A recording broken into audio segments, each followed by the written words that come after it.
ረድኤት ለሁላችንም ያሳትፈን። ስለ ክርስቶስ ያወራሉ።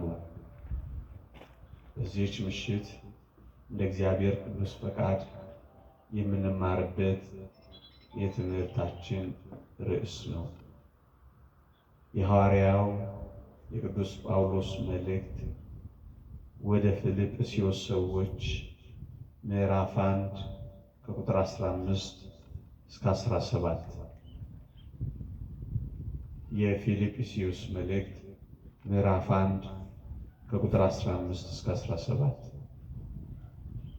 አንዳንዶች ከቅንዓትና ከክርክር እንኳን፣ ሌሎች ግን ከበጎ ፈቃድ የተነሳ ክርስቶስን ይሰብኩታል። እነዚህ ለወንጌል መመከቻ እንደተሾምኩ አውቀው ክርስቶስን በፍቅር ይሰብካሉ። እነዚያ ግን በቅን ሐሳብ ሳይሆኑ መከራ ሊያመጡብኝ መስሏቸው በቅን ሐሳብ ሳይሆኑ ስለ ክርስቶስ ያወራሉ። ስለ ቃሉ አምላካችን እግዚአብሔር የተመሰገነ ይሁን። ቅዱስ ጳውሎስ ሁለት ወገኖችን በዚህ መልእክቱ ጠቅሷል። አንደኛው እነዚህ ያላቸው ናቸው። ሁለተኞቹ ደግሞ እነዚያ ያላቸው ናቸው። እነዚህ የሚላቸው ቅዱስ ጳውሎስ ወንጌልን ለማስተማር እንደተሾመ ያወቁ፣ ከኦሪት ወደ ወንጌል፣ ከብሉይ ወደ ሐዲስ፣ ከግዝረት ወደ ጥምቀት፣ ከሙሴ ወደ ክርስቶስ እንደመጣ አውቀው ቅዱስ ጳውሎስን እና አገልግሎቱን ደግሞም ደገኛ ትምህርቱን የተቀበሉ ምዕመናን ናቸው። እነዚህ የሚላቸው እነዚያ የሚላቸው ደግሞ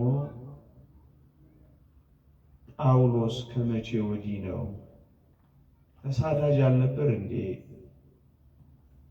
አሳዳጅ አልነበር እንዴ? ከመቼ ወዲህ ነው ተሳዳጅ የሆነው? ከኛ ወገን አልነበር እንዴ? እንዴት ነው የክርስቶስ ወገን የሆነው? ከምኔው ገብቶ ነው የወንጌልን የምስራች ደግሞ የሚናገረው? እንዴት ብሎ ነው ክብሩ እንደዚህ የናኘው? እንዴት ብሎ ነው ዝነኛ የሆነው? እያሉ ከአይሁድ ወገን የሆኑ ዘመዶቹና ወገኖቹ ተበሳጩበት። ከምኔው ደርሶ ወንጌልን ይሰብካል? ከምኔው ደርሶ ኦሪትን እንዲና እንዲያ እያለ ይተቻል? እንዴት ክርስቶስን ያምናል ብለው ተበሳጭተውበታል። እነዚያ የሚላቸው እነሱን ናቸው። እና ምን ሆነ መሰላችሁ? ቅዱስ ጳውሎስ ኔሮን ቄሳር አስሮት ነበረ። በወህኒ ቤት ታስሮ ሳለ ነው ይቺን መልእክት የጻፋት። እና እነዚህ የሚላቸው ቅድም የነገርኳችሁ ለወንጌል መመከቻ እንደተሾመ ያወቁ፣ የቅዱስ ጳውሎስን ክብር የጠነቀቁ፣ ወደ ወንጌል የቀረቡ አማኞች ክርስቲያኖች፣ እነዚህ የተባሉቱ በፍቅር ስለ ጌታችን ማስተማር ጀመሩ። ወረደ፣ ተወለደ፣ ሞተ፣ ተነሳ፣ እመኑበት እያሉ ማስተማር ጀመሩ። እነዚያ የሚላቸው ግን ምን አደረጉ መሰላችሁ? ቅዱስ ጳውሎስ ታስሯል አላልኳችሁ? ኔሮን ቄሳር አስሮት ነበር አላልኳችሁ? ኔሮን ቄሳር ያን ጊዜ ምን ይል ነበር መሰላችሁ? ወይ ምን ያስብል ነበር መሰላችሁ? ኔሮን ጌታ ነው፣ እያስባለ ያስነገር ነበር። ቅዱስ ጳውሎስ ደግሞ ኔሮን ቄሳር ጌታ አይደለም፣ ጌታችን ኢየሱስ ክርስቶስ ብቻ ነው ያለ ያስተምር ጀመር። በዚህ ኔሮን ቄሳር ተበሳጨና ወህኒ ቤት ጨመረው። እነዚያ የተባሉት በቅዱስ ጳውሎስ ላይ መከራ እንዲበዛ የሚፈልጉት ሆን ብለው ልብ በሉ መከራ ሊያመጡብኝ መስሏቸው በቅን ሐሳብ ሳይሆኑ ስለ ክርስቶስ ያወራሉ አለ። እነዚህም እነዚያ ስለ ክርስቶስ ያወራሉ። እነዚያ በፍቅር፣ እነዚህ በተንኮል፣ እነዚያ በተንኮል፣ እነዚህ በፍቅር። እነዚህ የቅዱስ ጳውሎስን ክብር አውቀው፣ እነዚያ ደግሞ በቅዱስ ጳውሎስ ላይ መከራ ሊያበዙበት ፈልገው እዩ። ሆን ብለው በክፋት በቅን ልብ ሳይሆን ምን ማድረግ ጀመሩ? ኢየሱስ ኢየሱስ እያሉ በቅን ሐሳብ ሳይሆኑ ይልቁንም በቅዱስ ጳውሎስ ላይ መከራ እንዲበዛ። ለምንድን ነው መከራ የሚበዛው? ክርስቶስ ክርስቶስ የሚል ስም ሲበዛ ኔሮን ቄሳር ይበሳጫል። ስለዚህ አንተ ነህ ይህንን ስም ያመጣህብኝ እያለ ቅዱስ ጳውሎስን መከራ ያጸናበታል። ወህኒ ቤት ከቻለ እንዲጠፋ፣ ካልተቻለ ግን መከራ እንዲበዛበት በተንኮል በቅን ሐሳብ ሳይሆኑ የቅዱስ ጳውሎስ መከራ እንዲበዛ፣ ቅዱስ ጳውሎስ ከተቻለ እንዲጠፋ፣ የቅዱስ ጳውሎስ ዝናና ክብር እንዳይናይ ሆን ብለው በክፋት መጽሐፉ በቅን ሐሳብ ሳይሆኑ አለ ስለ ክርስቶስ ያወራሉ። እዩ፣ እነዛ ይሰብካሉ፣ የቅዱስ ጳውሎስን ክብር ያወቁ፣ ዝናውን የጠነቀቁ፣ ከልዋሪቆን እስከ ደማስቆ እየተንከራተተ የሚሰብከውን ትምህርት የተረዱ እነዚያ ይሰብካሉ ሲባሉ፣ እነዚህስ የቅዱስ ጳውሎስን መጥፋት የተመኙ በዝናውና በክብሩ የተመቀኙ፣ እነዚህ ግን ክርስቶስን ይሰብካሉ አይደለም የሚለው ያወራሉ ነው የሚለው። ግንስ ሁለቱም እኮ ኢየሱስ ኢየሱስ ይላል፣ ሁለቱም ክርስቶስ ክርስቶስ ይላል። ወገኖቼ የዚህ አጭር ቃል መልእክት ምን መሰላችሁ? ቅዱስ ዮሐንስ አፈወርቅ ይህችን ክፍል ሲተረጉም እንዲህ ይላል። በቅዱስ ጳውሎስ ዝና ቀንተው ቅዱስ ጳውሎስ ባገኘው ክብር ተመቅኝተው የቅዱስ ጳውሎስን መጥፋት ፈልገው ሆን ብለው መከራ እንዲያመጡበት ሽተው ኢየሱስ ኢየሱስ ይላል። አጭሩ መልእክት ጳውሎስን በመጥላት የሚሰበክ ኢየሱስ ክርስቶስ የለም። በደንብ ስናብራራው ቅዱሳንን በመጥላት የቅዱሳንን ክብር እንዳይነገር በመፈለግ ስለ ክርስቶስ የሚሰበክ ሳይሆን የሚወራ ወሬ ነው ያለው። ለዚህ ነው ስለ ክርስቶስ ያወራሉ የሚለው። ወገኖቼ በዚህም ዘመን የሆነ ነገር አይሸታችሁ? የእመቤታችን ክብር እንዳይነገር ሽተው ሆን ብለው ኢየሱስ ኢየሱስ የሚሉ የቅዱሳን መታሰቢያ እንዲጠፋ፣ የቅዱሳን ክብር እንዳይነገር፣ ቅዱሳን ከመቅደሳችን እንዲጠፉ፣ ከቅዱሳን የምንሳተፈው በረከት እንዲቀርብ፣ ቅዱሳን ጭራሽ እንዳይዘከሩ፣ ጭራሽ እንዳይታሰቡ፣ ጭራሽ እንዳይከበሩ፣ ጭራሽ እንዳይታወሱ በቅን ሐሳብ ሳይሆኑ ምን የቅዱሳንን መጥፋት ተመኝተው በየጎዳናው በየመንገዱ በየአዳራሹ ክርስቶስ ኢየሱስ እያሉ ቢጮሁ እየሰበኩ ይመስሏችኋል? አይደለም። እና ምን እያደረጉ ነው? እያወሩ። ለምን? እመቤታችንን በመጥላት የሚወደድ ኢየሱስ የለም። ስለሱ የተጋደሉ ሰማዕታትን እንዲጠፉ በመመኘት የሚከብር ኢየሱስ የለም። ኤጲፋንዮስ ዘቆጵሮስ እንዲህ ይላል፣ ምንም እንኳን ማርያም ንጽሕት ውብ እና ቅድስት ብትሆን ይላል እናመልካትም ይልና፣ ነገር ግን ማንም ጌታን እወዳለሁ የሚል ማደሪያውን ግን የማያከብር ጌታን አያከብርም ይላል። ልድገመው፣ አናመልካትም፣ ቤተ ክርስቲያን እናመልካታለን ብላ አታውቅም።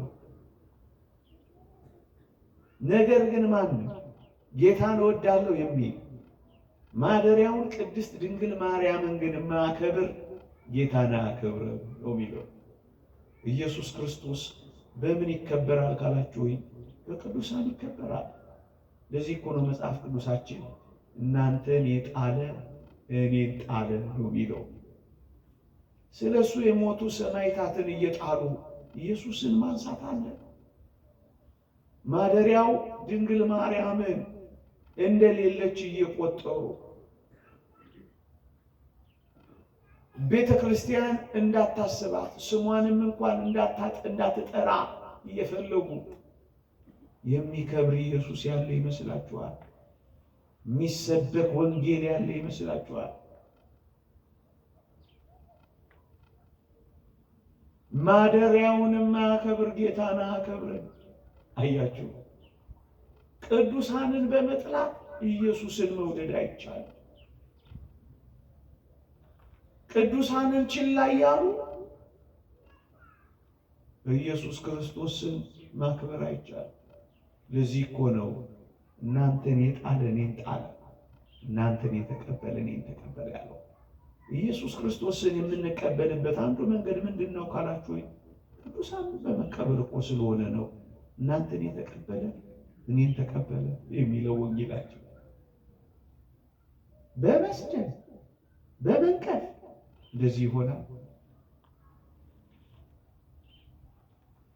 ወገኖቼ ሰሞኑን አንድ ነገር ሰምቼ ነው ይህንን ርዕስ ማንሳት ይፈልጉት። አንድ ጎረምሳ ፓስተር ጊዮርጊስ እንዲና እንዲያ የሆነው ሰማዕትነት የተቀበለው የተቆረጠው የተፈለጠው ተፈጨ የሚሉት ይቅርታ ለቋንቋዬ እዚህ በመድገሜ ለሃጃው ነው እንደዚህ ይልላቸዋል። ይህን ያህል ቅዱሳንን መዳፈር ያስፈልጋል? ለራሱ ጉዳይ ነው። አንድ ክርስቲያን ነኝ የሚል ይላል። ድፍረት አልበዛም?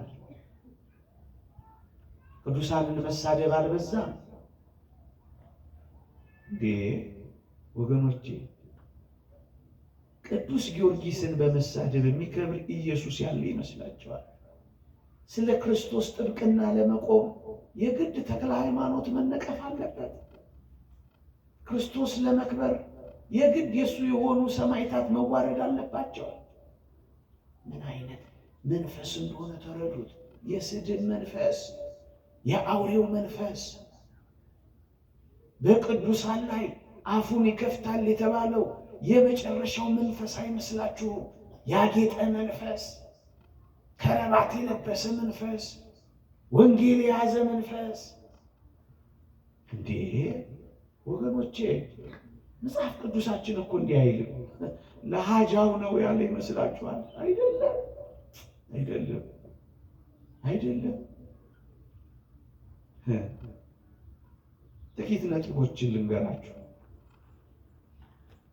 መጽሐፍ ቅዱስ እንዲህ ይላል፣ ዓይን እጅን ራስን እግርን አታስፈልገኝም ሊለው አይችልም ይላል መጽሐፍ ቅዱስ። አንደኛ ቆሮንቶስ መልእክት ምዕራፍ 12 ልድገመው። ራስ እግርን፣ ዓይንም እጅን፣ ጆሮም አታስፈልገኝም ሊለው አይችልም ይላል። የተወደዳችሁ ክርስቲያኖች እስኪ ልጠይቃችሁ፣ ዓይን እጅን አታስፈልገኝም ሊለው ይችላል? ይችላል?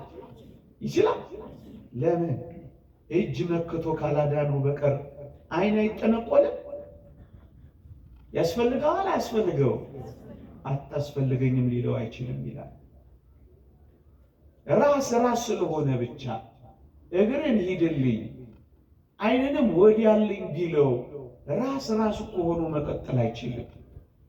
እግር ሄዶ እጅ መክቶ ዓይን አይቶ ካላዳነው በቀር ራስ እኮ ቆለል ሲል ተጨፍልቆ ይጣላል እኮ። ለራስ እጅም ዓይንም እግርም ያስፈልጉታል እኮ። ምዕመናን፣ በአንድ አካል ውስጥ ብልቶች ያሉት አንዱ ለአንዱ እንደዚህ አስፈላጊ ከሆነ በአንድ አካል ውስጥ በቤተ ክርስቲያን ውስጥ ያለ ብልቶችና ሕዋሳት እንኳን ቅዱስ ጊዮርጊስ እንኳን ተክለ ሃይማኖት እኔ ለእናንተ እናንተ ለእኔ እንኳን ታስፈልጉኛላችሁ። እኔ ለሃጃዬ እናንተ እንኳን ለሃጃችሁ አይደላችሁ። ለዚህ እኮ ነው አባታችን ሆይ ብላችሁ ጸልዩ የተባለ። እናንተ ለእኔ እኔ ለእናንተ አስፈልጋችኋለሁ። አታስፈልገኝም ሊለው አይችልም ይላል። ለራሱ ጉዳይ ነው አያስፈልገኝም። እንዲህ አይነት ወንጌል ያለ ይመስላችኋል? ወንጀል ነው ይሄ። ሰሞኑን ነው ይሄን የሰማው። ጎበዝ እንኳን አይደለም እንዲህ ያሉ መስተጋድላ እንዲህ ያሉ ታላላቅ ጻድቃን ቅዱስ ጳውሎስ የተሰሎንቄ ምዕመናን ጸሎት እንኳን ያስፈልጎታል። ምን እንዳላልሰማችሁ? ስለኔ ደግሞ ጸልዩ ይላቸዋል። ጸሎት የማያስፈልገው ሐዋርያ የምዕመናንን ጸሎት ሲፈልግ ስሙታ አያስፈልገኝም። አቤት ኩራት፣ አቤት ትዕቢት፣ አቤት ድፍረት! እዚህ ውስጥ ጥቂት ክርስትና እንኳን ይታያቸዋል። እንኳን ጥቂት ክርስትና፣ ጥቂት የምድር ኑሮና ሕይወት እንኳን እዚህ ውስጥ የለም። አታስፈልገኝም ሊለው አይችልም ይላል።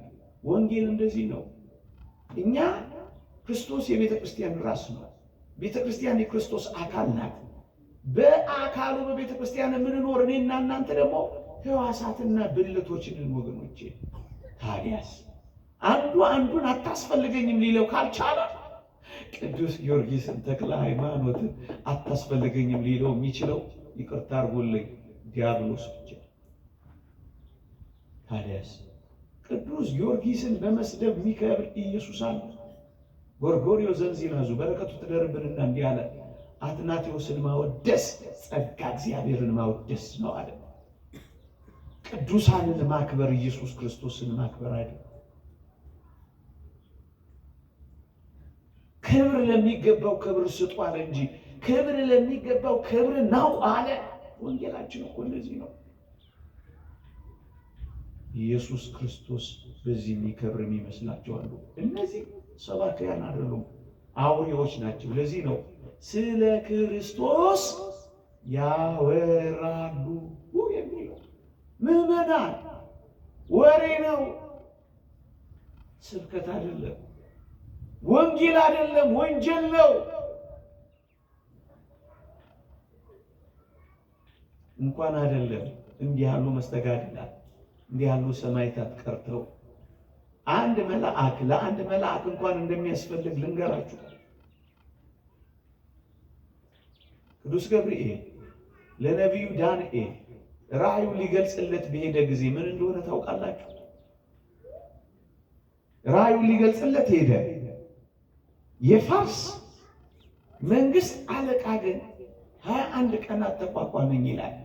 21 ቀናት ራእዩን ለዳንኤል እንዳይገልጽለት አጋንንት ሰራዊቱን ይዞ ቅዱስ ገብርኤልን ይከላከል ጀመር። እዚያ ምን እንደሆነ ታውቃላችሁ? ትንቢተ ዳንኤል ምዕራፍ 10 አንብቡት። ቅዱስ ሚካኤል መጣለት። ለማን? ለቅዱስ ገብርኤል። ከዛስ ካለቃችሁ ከሚካኤል በቀር የሚያጸናኝ የለም አለ ቅዱስ ገብርኤል። የተወደዳችሁ ክርስቲያኖች፣ መልአክ ለመልአክ እንኳን ያስፈልጋል። ደግሞ አለው ለቅዱስ ገብርኤል ቅዱስ ሚካኤል እንኳን ያስፈልጋል። ለሃጃው ነው ይባላል። ቅዱሳንን የሚሳደበው እንዲህ ያለ አፉን የሚከፍተው ማን መሆኑን ከፈለጋችሁ የቅዱስ ዮሐንስ ራእይን ተመልከቱ።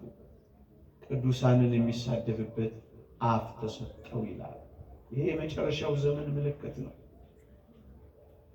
ወገኖቼ። እንደነዚህ አይነት ሰዎች ስለ ክርስቶስ ያወራሉ እንጂ ስለ ክርስቶስ አይሰብኩም። ትንሽ ስላመመኝ ነው። የእግዚአብሔር ቸርነት፣ የእመቤታችን አማላጅነት፣ የቅዱሳን በረከት ረድኤት ከሁላችንም ጋር ይሁን። በሰማነው ባየነው በቀመስነው ጸንተን እንድንኖር እግዚአብሔር ይርዳን። አጽራረ ቤተ ክርስቲያን ያስታክስልን። ይህ አፉን የሚከፍተው ዲያብሎስን እግዚአብሔር በቃችሁ ይበለን፣ ይቆየን። ትንሽ ስላመመኝ እግዚአብሔር ይስጥልን።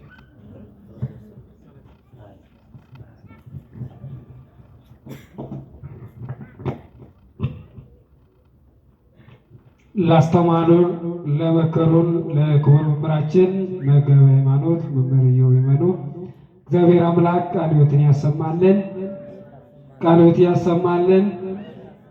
አሜን። ማታልፎን ርስተ መንግሥተ ሰማያትን ያወርስልን ስትሉ ከፍ አድርጋችሁ እግዚአብሔርን አመስግኑላቸው። ምስጋናችሁ ያንሳል። እስቲ ከፍ አድርጋችሁ እግዚአብሔርን አመስግኑ። አሜን። እግዚአብሔር አምላክ በረከተ መምህራንን ያድልልን፣ በረከተ መምህራንን ያድልልን። ለእኛም ለሰማነው እግዚአብሔር አምላክ 30፣ 60፣ 100 ያማረ ፍሬ እንድናፈራ እግዚአብሔር አምላክ ይርዳን።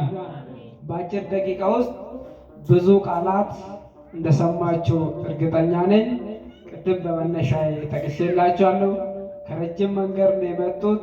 ጉባኤውን እንደው ላለመቅረት ማለት ነው ከአውሮፕላን እንደወረዱ ነው ወደዚህ የመጡትና ይሄንን ታሳቢ አድርጋችሁ ወደፊት እሳቸውም መጥተው ያገለግሉናል በስፋት ማለት ነው። እኛም ቀደም ብለን አገልግሎቱን እናስይዛቸዋለን። እሳቸውም ደግሞ ታዛዥ ናቸው፣ የቤተ ክርስቲያን ልጅ ናቸው። እንደ ዘመኑ አገልጋዮች አይኮፈሱ እንዲህ አይሉም እና ስለምናውቃቸው ለዛሬ እኛም ትታቸዋል። ስለዚህ ቀጣይ ላይ ደግሞ በስፋት መጥተው ያገለግሉናል። እግዚአብሔር አምላክ በድጋሚ እንዲመጡ እግዚአብሔር ይፍቀድላቸው። አመስግኑት እስቲ እግዚአብሔርን። ስለዚህ እኛም ደግሞ በሰማናት ቃላት ተግባራዊ እንድናደርግ እግዚአብሔር ይርዳን። ከዚህ በመቀጠል የመጨረሻውን የዝማሬ አገልግሎት ይሆናል። ሁላችሁም ከተቀመጣችሁበት ብድግ ብድግ በማለት ወደዚህ ሰብሰብ እያላችሁ ጧፍ ያልገዛችሁ ጧፋችሁን በመግዛት እስከ እህታችን ዘማሪት ብርቱካን በከሬ ትዘምርልናለች። ደስ በሚል ሁኔታ ትዘምርልናለች። እናንተም ደግሞ ወደዚህ በመምጣት በመሰብሰብ አውደ ምሕረቱን በመውላት ማለት ነው እንዘምራለን። ቀጥታ ወደ እህታችን ዘማሪት ብርቱካን በከሬ ወስዳችኋለሁ። እግዚአብሔር ከሁላችን ጋር ይሁን።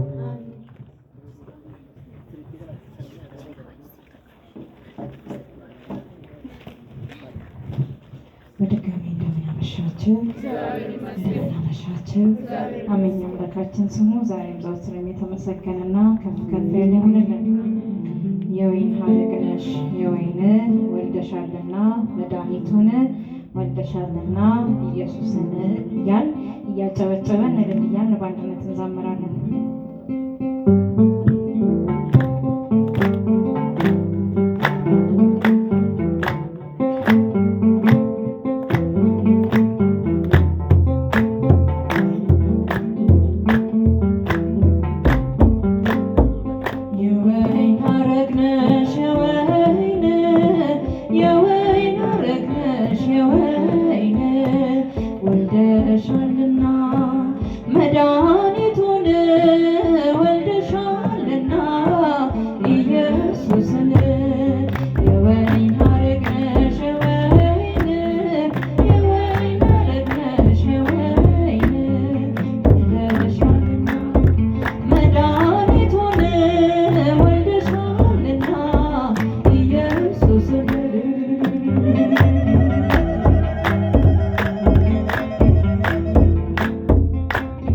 የመና ሙዳይ መስ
ይምጣልን ከልጅሽ እጅ